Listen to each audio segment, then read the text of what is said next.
Kerala film पर आपका क्या विचार है? जब भी इस तरह की फिल्म आती है विरोध होता है, चाहे आप केरला वाली फिल्म देख लीजिए, चाहे आप कश्मीर फाइल देख लीजिए। ये जो समाज है, वो जो हिंदू समाज को हमेशा टारगेट करता है, उनका विरोध करता है, उनसे कह दीजिए पहले वो अपने समाज की लड़कियों को रोकें। उर्फी जावेद को जो समाज में गंदगी फैला रखी है ना, आप उनको हिजाब पहनाइए। पहले आप उनको काबू कीजिए, फिर हमारे समाज पे उंगली उठाइए। हमारे समाज पे उंगली उठाने का आपको तब तक अधिकार नहीं जब तक आप अपने समाज को ठीक नहीं कर लेते हैं। आप अपने समाज के आतंकवादियों को रोकिए, आप अपने समाज की महिलाओं को रोकिए, उन लड़कियों को रोकिए, फिर हम पर उंगली उठाइए, वरना आपको कोई अधिकार नहीं है। अदरवाइज कश्मीर फाइल जैसी मूवी और हमारी ये मूवी जो केरला वाली मूवी, इस तरह की मूवी बनती है, बनती रहेंगी और हम देख रहे हैं और देखते रहेंगे और अपने बच्चों को जागरूक करते रहेंगे।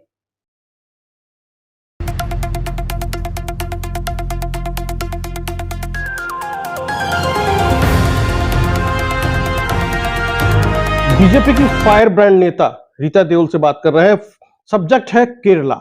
जो फिल्म आई है उसको लेकर एक कंट्रोवर्सी है, पूरा सोशल मीडिया छाया हुआ है सनातन धर्म को लेकर फिल्म और उसके सब्जेक्ट को लेकर, और टारगेट किया जा रहा है कुछ विशेष समुदाय को। मैं नाम नहीं ले रहा हूँ। रीता देओल जी, कैसे देखती हैं आप? तो बहुत ही फायर ब्रांड नेता है, हिंदूवादी नेता है। देखिए, कोई भी विरोध हमेशा तथ्यों के आधार पर होना चाहिए। आप ये देखिए कि उस फ़िल्म में दिखाए जाने वाले तथ्य सही है या गलत है। मैं पॉलिटिशियन हूँ, लेकिन मैं एक समाज सेविका भी हूँ।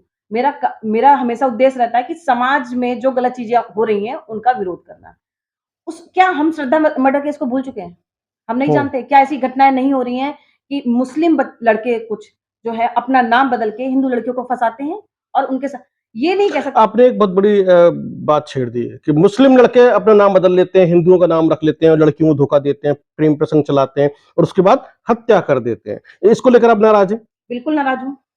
अगर वो लड़के सही हैं तो हिंदू अब जो है सच्चा नाम बताए ना। ऐसा नहीं होता कि क्या हिंदू लड़के हिंदू लड़कियों में लव मैरिज नहीं हो रही है ना, लेकिन लड़की को सच्चाई पता होती है। अगर लड़की राजी है हिंदू मुस्लिम से शादी करने के लिए तो आप अपना असली नाम बताइए ना।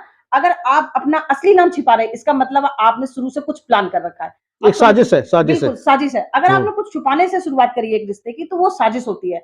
और अगर आपने सब कुछ सही-सही और बताया, ऐसा ही कुछ शायद केरला केरला फिल्म मूवी में वही दिखाया गया है। जैसे देखो, लड़कियों को फंसाया जा हमें रहा तो है। बल्कि इसको इस तरह से देखना चाहिए कि एक समाज में सभी लोग गलत नहीं होते। कुछ गलत लोग उस पूरे समाज को गंदा करते हैं। आप ये कहते हैं एक व्यक्तिगत समाज को टारगेट कर रहे हैं, मैं ये कह रही हूँ कि ये एक व्यक्तिगत समाज को आँख खोलने का विषय है कि जो लोग उस समाज को बदनाम कर रहे हैं, वो लोग आइडेंटिफ़ाई होंगे। उस समाज के लोगों को भी देखना चाहिए कि हमारे ही कुछ लोग हमारे समाज को बदनाम कर रहे हैं, इस तरह के गलत काम करके। काम कोई भी यानी समाज कि में उस समाज को जागरूक होने की जरूरत बिल्कुल, है, वो अपने देखो आप को बदले।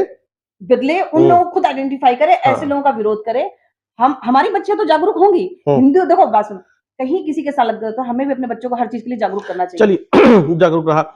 क्या सजा होनी चाहिए, क्या होना चाहिए, अब आप बताइए। विरोध तो हो रहा है, लोग कर रहे हैं, जागरूक होना चाहिए, लेकिन करना क्या चाहिए? देखो सरकार को क्या करना सजा चाहिए? के लिए तो मैं ये कहूँगी कि हमारा जो देश है वो संविधान से चलता है, उनको संविधान के अनुसार न्यायिक सज़ा मिलनी चाहिए।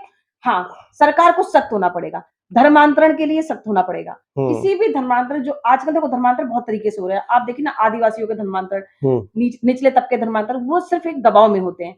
तो सरकार को ये देखना पड़ेगा वो जो धर्मांतरण हुआ है किस बेस पे हो रहा है और इस तरह के धर्मांतरण को रोकना पड़ेगा। नहीं, धर्मांतरण एक अलग मुद्दा हो गया, उस पर बात करेंगे, उसमें भी सरकार को सख्त होना चाहिए। लेकिन जिस तरीके से लड़कियों को टारगेट किया जा रहा है, प्रेम प्रसंग चलाया जाता है, शादी की जाती है, बाद में आपने श्रद्धा का भी जिक्र किया, दूसरी लड़कियों का जिक्र किया, उनका हत्या हो गई। तो इस पे सरकार को थोड़ा सा सख्ती से काम करना बिल्कुल पड़ेगा। ऐसी घटनाओं पे सख्ती लेकिन देखना इसके अलावा आप और क्या देखती हैं, क्या होने वाला है? इसके पीछे साजिश किसकी है? एक समाज की है या बाहर की कंट्री की है, या लड़कियां भ्रमित हो रही हैं, या मतलब है क्या आखिरकार इसके देखिए, पीछे? उसमें थोड़ी गलती हमारे समाज की है, हिंदू समाज की मैं कहूँगी, क्योंकि हमने अपने बच्चों को मैंने बहुत जगह देखा है कि अब थोड़ा-सा कंप्रोमाइज़ होता है। एक सेक्युलरिज़्म अपनाने के चक्कर में, एक पश्चात सभ्यता अपनाने के चक्कर में अपनी संस्कृति को भूल गए। अपने यानी बच्चों कि के साथ आप ये हाँ, कहना चाह रही हैं कि हम लोग सनातन धर्म को भूल गए हैं, भूलते जा रहे हैं। या सनातन धर्म की शिक्षा अपने बच्चों को नहीं दे रहे हैं, जिसकी वजह से अपने धर्म का वो सम्मान नहीं करते हैं और दूसरे धर्मों की तरफ झुकते चले जाते हैं। जैसे कि मैंने जो सुना, अभी मुझे पिक्चर देखने का मौका नहीं मिला, ऐसे इतनी सारी बातें हो रही हैं, उसमें कहा गया कि राम सीता जी को प्रोटेक्ट नहीं कर पाए। अरे उसमें सती की एक शक्ति भी तो दिखाई गई है, सनातन में इतनी शक्ति दिखाई गई, उसने तिनके से अपनी लाज बचाई रावण से। उसके उसके ही जगह पे रह के उसने अपनी इज्जत को बचा लिया। तो सनातन में शक्ति भी है, लेकिन आप एक गलत चीज़ को सिर्फ़ दिखाने का प्रयास कर रहे हैं। तो सनातन धर्म के बारे में मेरे बच्चों को जागरूक करना चाहिए और उनको हम क्या बच्चों को सिखाते नहीं बेटा सड़क पे जा रहे हो तो कैसे करना चाहिए, कोई अनजान मिलता तो कैसे, उसी तरीके से हमें अपने बच्चों को सिखाना पड़ेगा कि बेटा कोई लड़का आपको गलत नाम बन के फंसा सकता है। ऐसा भी तो अगर उसके बारे में अगर बच्चियों को जागरूक किया तो इसमें क्या बुराई है? आप एक जो समाज को फिल्म ऊपर है लेके जो जाते हैं। फिल्म है सनातन धर्म का मजाक उड़ाती है, पीके फिल्म आई थी आमिर बिल्कुल खान पीके वाली। आई थी, o oh my my God God आई थी, जी। उसपे क्यों नहीं विरोध हुआ? भाई अगर उसमें कुछ गलत चीजें दिखाई गई, सभी नहीं कहती गलत दिखाई गई, लेकिन अगर किसी को कुछ गलत दिखाया गया है और उसमें तो किसी ने विरोध नहीं किया, उसमें भी विरोध हो जाना चाहिए फिर तो। जी। सनातन धर्म का कितना मजाक उस फिल्म में बनाया गया है, लेकिन आप जहां सनातन धर्म का मजाक है उस पे कोई विरोध नहीं है, लेकिन जहां पे सच्चाई दिखाई गई है, आप ये ढूंढो ना अगर वो सच है तो तुम अपने में कमियां ढूंढो, उनको सुधारो, ना कि विरोध करने निकल जाओ सड़कों पे। यानी कि आप भी कहना चाहती हैं कि अगर आप विरोध करना चाहते हैं, पहले विरोध करने से पहले जानकारी ले लीजिए और सभी हिंदुओं को और इसके अलावा जितने भी दूसरे समुदाय के लोग हैं उनको पहले सनातन धर्म पढ़ लेना चाहिए, समझ लेना चाहिए, उसको समझने के बाद अपनी प्रतिक्रिया दें, तब जायज है। बिना जाने समझे सोचे विचारे या सुनी सुनी बातों के आधार पर आप प्रतिक्रिया देते हैं सनातन धर्म के बारे में या उसको टारगेट कर लेते हैं, कहते हैं कि ये ढोंगी हैं, पाखंडी हैं, आडंबरी हैं, घंटा बजाते हैं, पूजा पाठ करते हैं या इस तरह कपड़े पहनते हैं, या फिर सनातन धर्म में इतनी ताकत नहीं है जैसा कहा आपने जिक्र किया। तो इसका ये एक सनातन धर्म के बारे में जानकारी लेना बहुत जरूरी है, ऐसा रीता देओल मानती है। चलते चलते आखिरी सवाल, सरकार को सनातन धर्म के लिए क्या करना चाहिए? देखिए अभी की सरकार अगर मैं बात करूं तो सनातन धर्म पे कार्य कर भी रही है, तो लेकिन ये कार्य सरकार का नहीं है। सरकार ने जैसे अभी जितनी भी योजनाएं आती हैं, चाहे हमारे जितने मंदिरों का निर्माण हुआ है, वापस उनको सुंदरीकरण हो रहा है, उनको उनके लिए रास्ते बनवाए जा रहे हैं ताकि लोग जाकर दर्शन भी अच्छे से कर पाएं। तो ऐसी सुविधाएं सरकार ने जैसे वैष्णो देवी के लिए यात्रा शुरू करी, ट्रेन का है जो वहां से डायरेक्ट पहुंचा सकती है। तो ऐसी इस तरह की जो चीजें हैं सरकार कर ही रही है। और अब जैसे धर्म जागरण समिति है, वो भी बहुत एक्टिव हो गई है, वो जी, जगह-जगह जी। पे धर्म जागरण समिति के कार्यक्रम कराते रहते हैं। ये रामलीला इसका एक औचित्य खत्म होता जा रहा है। आपको पता है रामलीला कितना बच्चों को संदेश दिया करती थी। उनके देखो बच्चे हमारे क्या है ना विजुअलाइज़ करके समझते हैं।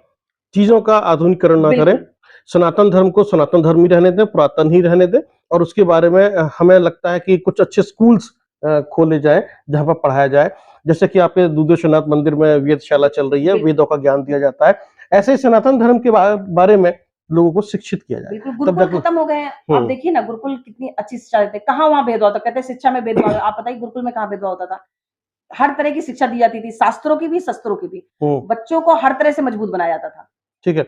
शास्त्रों की भी, शस्त्रों की भी शिक्षा लीजिए, तभी आपका सनातन धर्म सुरक्षित रहेगा और लेकिन जो रीता देओल कह रही हैं कि सनातन धर्म को पहले पढ़ लीजिए और हर माँ-बाप को चाहिए पहले खुद भी पढ़े और अपने बच्चों को भी पढ़ाए सनातन धर्म। यही कहना चाहती हैं? बिल्कुल। चलिए बहुत-बहुत धन्यवाद। रीता देओल जी हमसे बात करने के लिए इस बेबाक बातचीत में सीधी बात, नो बकवास। धन्यवाद।